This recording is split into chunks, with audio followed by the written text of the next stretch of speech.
and welcome to Read Aloud 3, where it's you, me, and the Trinity. And I am reading in chapter 11 today of 2 Kings. And I love that we are on the same day of the week as we are of the month, I should say, as we are of the chapter. I just love things like that, right? It's the 11th today. So it's not going to, let's see here. Well, it should stay that way as long as I... Another landslide that happened just yesterday or the day before on my video. That's not working. I need to fix that. Anyway, I will hope to stay on track, and we can just, I mean, obviously there aren't, how many chapters are there in 2 Kings? Once we get to the end of the chapter, if there are more than 30 chapters, and there are less, so it's going to shift after the 25th of April. And is April, let's check my calendar. What date is what some are calling Easter and some are calling Resurrection Sunday, gonna fall on this year. I forgot I'm using the old calendar. Hopefully I have, I'm reusing a calendar. So I have to go ahead and mark the dates. Yeah, I did. I changed the dates for the full month. So it will fall, let's see what day Easter will fall on. Date. The 27th. No, that's not right. I knew this. It's the 20th. The 20th. So, yay. Okay. I don't know why I just wanted to know that. I guess I thought it could be on the 25th, and that would be kind of like our final day to do the same chapter as the date. Okay, with no further ado, let's get started on chapter 11. The subtitle starts with Queen Athaliah. Kind of looks like my daughter's name. It's spelled a little differently, but there's Aliyah in it. Athaliah. Queen Athaliah rules in Judah. When Athaliah, the mother of King Ahaziah of Judah, learned that her son was dead, she began to destroy the rest of the royal family. But Ahaziah's sister, Jehosheba, the daughter of King Jehoram, which is also Joram, I believe, if I follow the asterisk or the reference, because I keep looking that up, took Ahaziah's infant son Joash and stole him away from among the rest of the king's children who were about to be killed. She put Joash and his nurse in a bedroom to hide him from Athaliah, so the child was not murdered. Joash remained hidden in the temple of the Lord for 6 years, while Athaliah ruled over the land. Okay. Oh. Subtitle, Revolt Against Athaliah. In the 7th year of Athaliah's reign, Jehoiada the priest summoned the commanders, the Karite mercenaries, and the palace guards to come to the temple of the Lord. He made a solemn pact with them. I like using that word, pact. Sometimes I think my kids, and I was just like, where do you get that word? And I don't know if it's a biblical term, but it's at least translated here as pact. I was like, why? What does a pact mean? This little tidbit, if you know, please put the definition down in the comments below, and I will definitely educate myself before I continue using the word.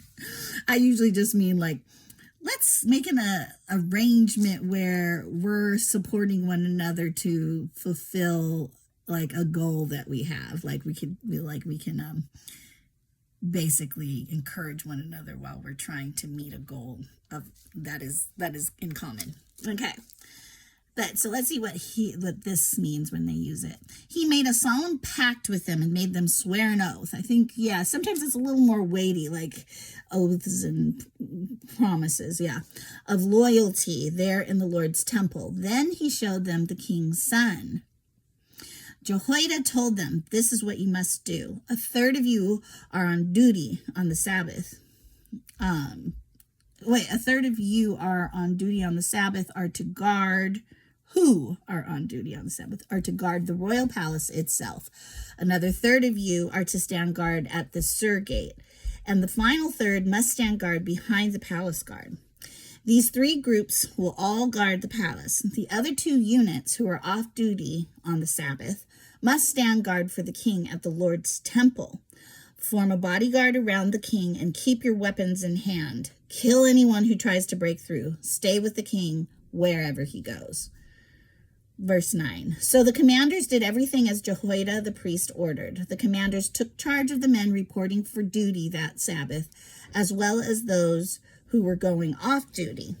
They brought them all to Jehoiada the priest, and he supplied them with the spears and small shields that had once belonged to King David, and were stored in the temple of the Lord. The palace guards stationed themselves around the king with their weapons ready. They formed a line from the south side of the temple around to the north side and all around the altar. Verse 12, then Jehoiada brought out Joash, the king's son, placed the crown on his head, and presented him with a copy of God's laws. And I do want to read this reference. It's below. It's in verse 12. Or a copy of the covenant. God's laws equals covenant. They anointed him and proclaimed him king, and everyone clapped their hands and shouted, "Long live the king."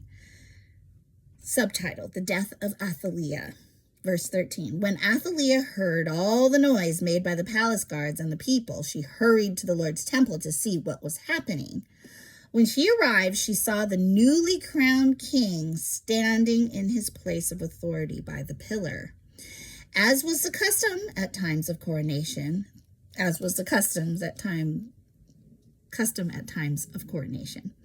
the commanders and trumpeters were surrounding him, and people from all over the land were rejoicing and blowing trumpets. When Athaliah saw all this, she tore her clothes in despair and shouted, "Treason! Treason!" She thought she had finished them off. Verse 15, then Jehoiada, the priest, ordered the commanders who were in charge of the troops, take her to the soldiers in front of the temple. And there's a reference here too. Excuse me, that I will read. Verse 15, or bring her out from between the ranks, or take her out of the temple precincts. The meaning of the Hebrew is uncertain.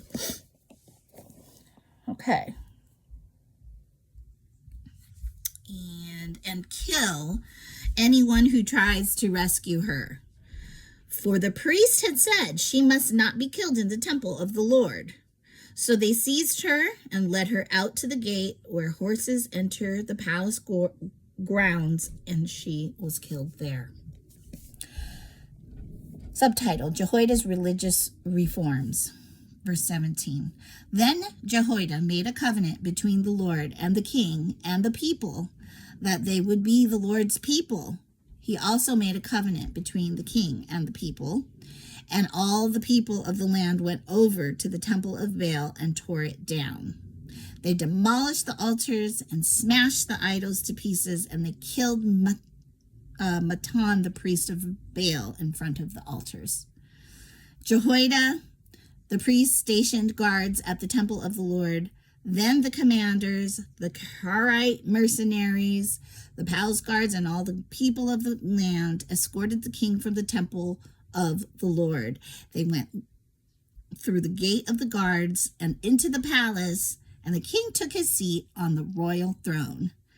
So all the people of the land rejoiced, and the city was peaceful, because Athaliah had been killed at the king's palace. Joash was 7 years old when he became king. And there's a reference in front and behind the name Joash. So let me see what it says down below. It says verse 11:21, which starts with Joash was 7 years old, is numbered 12 one in Hebrew text. And then the B part of that same scripture says Hebrew Jehoash, a variant spelling of Joash. Okay? So the thing that kind of rings in my ears as I finish that chapter today is it's been a long time coming, but a change is going to come. Right? I mean, they hid the child in the temple. Joash for 7 years, and I'm sure Athaliah thought she had gotten away with that plan. But, not so. It can take a while. It can take a long while sometimes for things to come out into the plan that God has already ordained. It is not going to be thwarted. So, with that said, I hope you have a wonderful, glorious day. It's a beautiful day here in sunny Seattle, just for now. It'll probably be for about another hour, and the rain will come back. But I've been enjoying the weather, this beautiful spring weather, and just hoping that everyone out there is also enjoying the spring, the season that we're remembering what happened when Jesus came and why we celebrate the resurrection on another week or so from today. Well, Good Friday is a week exactly from today. So we'll just treasure that in our hearts as we go on about our business, and bless you all. And I will be back tomorrow.